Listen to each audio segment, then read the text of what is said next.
Now I am talking about chapter 2, that is biological classification. I am starting with two kingdom classification.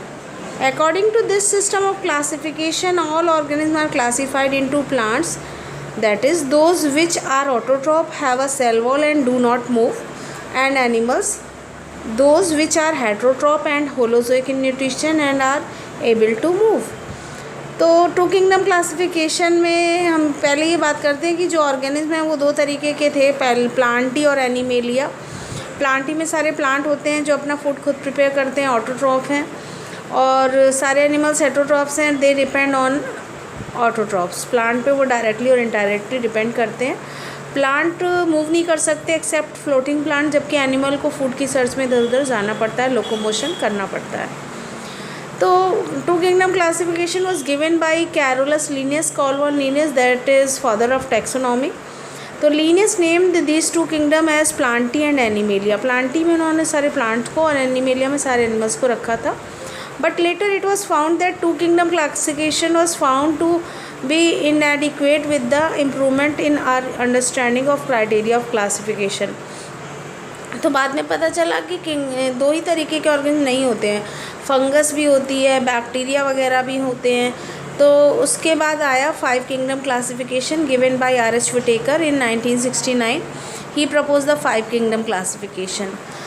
तो R H. Whittaker ने कहा kingdom दो नहीं, kingdom 5 होते हैं, Monera, Protista, Fungi, Plantae and animalia.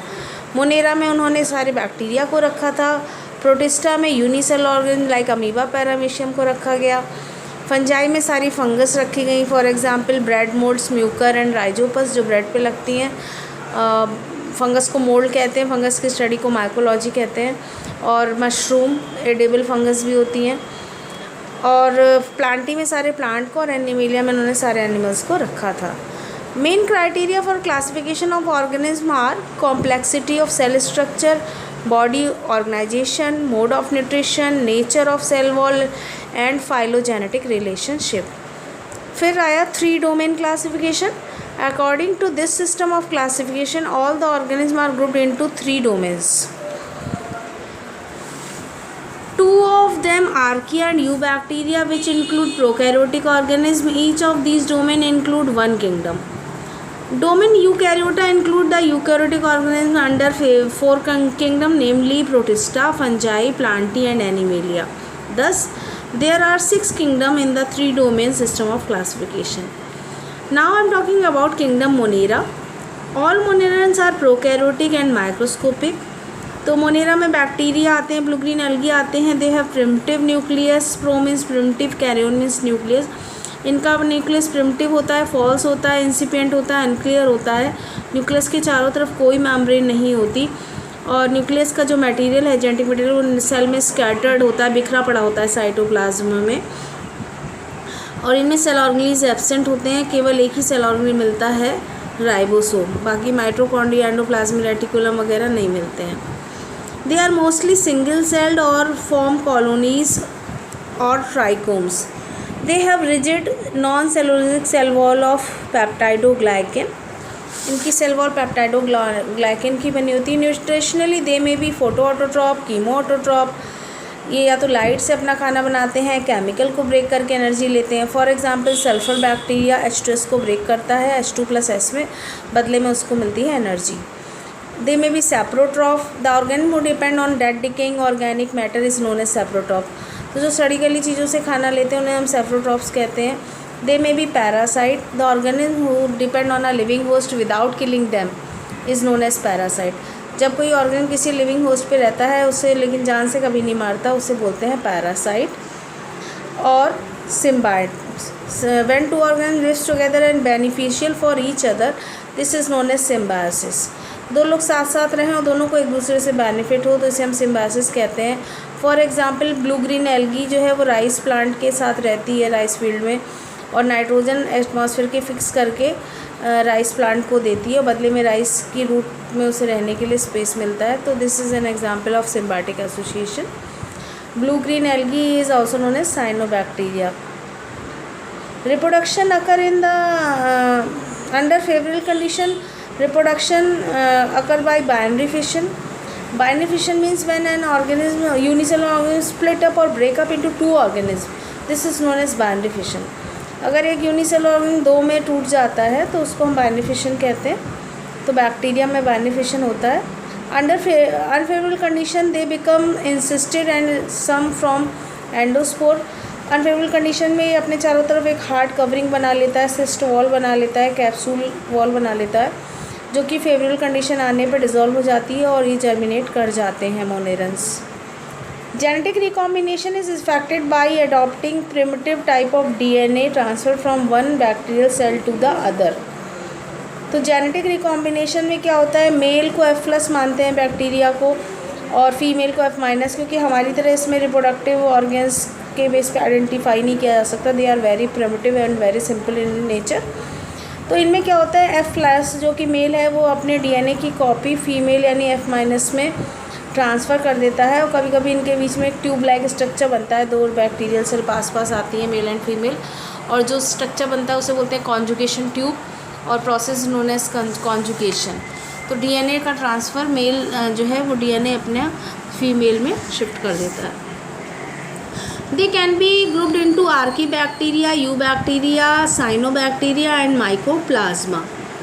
तो now I am talking about Archaebacteria. Archaebacteria adverse condition में मिलते हैं, जहाँ कोई लाइफ नहीं मिलती वहाँ ये मिलते हैं. जैसे कि ये हॉट स्प्रिंग में मिल जाएंगे, पोलर एरिया में बर्फ़ है, जहाँ पे आइस है, जहाँ पे लाइफ आप सोच भी नहीं सकते, वहाँ पे भी Archaebacteria मिलते हैं. They live in extreme harsh habitat. Habitat means dwelling place, home, house, रहने की जगह. Facilitated by their specific cell wall structure. There are 3 groups of Archaebacteria, namely halophiles जो कि alkaline water में मिलते हैं, thermoacidophile जो कि एसिडिक और हाई टेम्परेचर वाली जगह पे मिलते हैं, एंड मीथेनोजेंस. मीथेनोजन बैक्टीरिया कैटल्स के रूमिनेंट में रहता है, इसलिए काउडंग में भी होता है, और फिर मीथेनोजेन बैक्टीरिया की हेल्प से गोबर गैस प्लांट में मीथेन गैस प्रोड्यूस की जाती है विलेजेस में. Second one is Eubacteria. They are called true bacteria. They are mostly single-celled or form colonies. They possess a rigid cell wall and if motile they have flagella. तो Eubacteria एकदम true bacteria होते हैं, इनमें flagella movement के लिए होता है. They have 4 basic shape of cells, namely coccus. तो अगर हम क्लासिफिकेशन करें बैक्टीरिया का शेप के हिसाब से, तो कोकस जो है वो सर्कुलर बैक्टीरिया को बोलते हैं. अगर एक ही सर्कल है तो मोनोकोकस, 2 सर्कल हैं तो डिप्लोकोकस. रॉड शेप बैक्टीरिया जो होते हैं उनको बोलते हैं बैसिलस. स्प्रिंग लाइक होते हैं स्पायरलम, एंड कॉमा शेप होते हैं Vibrio. For example Vibrio cholerae जो है वो कॉमा शेप बैक्टीरिया है. तो they have 4 basic shape, namely coccus, bacillus, spirillum and Vibrio. Heterotrophic bacteria are most abundant and many of them have a significant impact on human lives. Some are pathogens. Pathogen माने disease causing organism and cause diseases like typhoid, tetanus, diphtheria, leprosy, cholera, etc. in humans. And in plant they cause citrus canker, जिसमें brown spot हो जाते हैं leaf में. कभी कभी lemon में भी आपने देखे होंगे brown spot. And bacterial wilt, मुरझा जाती हैं पत्तियाँ, विल्टिंग हो जाती है उनमें. Next one is cyanobacteria. Cyanobacteria are all photosynthetic autotrophs. They often form blooms in polluted water. They have characteristic pigments like C-phycocyanin, C-phycoerythrin, beta-carotene and chlorophyll A. Most of them have capacity to fix atmospheric nitrogen. Filamentous form have heterocyst for nitrogen fixation. तो जो इसमें एक special cell होती है heterocyst, वो nitrogen को fix करने के काम में आती है. तो साइनोबैक्टीरिया यानी ब्लू ग्रीन एल्गी के 2 बहुत अच्छे एग्जाम्पल हैं, नॉस्टॉक एंड एनाबीना. एनाबीना एजोली ही है जो राइस की फील्ड में मिलती है और नाइट्रोजन को फिक्स करके राइस प्लांट को देती है. Reproduction is by binary fission in unicellular forms and fragmentation in trichomes और फिलामेंटस फॉर्म्स. फ्रेगमेंटेशन में जब मैच्योर हो जाता है रिबन लाइक स्ट्रक्चर तो वो पीसेस में टूट जाता है, इसको हम बोलते हैं fragmentation. It is a type of asexual reproduction. Many of them are used as a biofertilizer because of their nitrogen fixing capacity. Example nostoc, Anabina. Spirulina is unicellular and it is used as a human food for it is rich in proteins. Now I'm talking about mycoplasma. Mycoplasma are the smallest known prokaryotes which lack a cell wall. They can survive without oxygen. तो इन्हें हम joker of plant kingdom भी कह सकते हैं क्योंकि ये बिना ऑक्सीजन के सर्वाइव करते हैं. They cause many diseases in plants, men and other animals.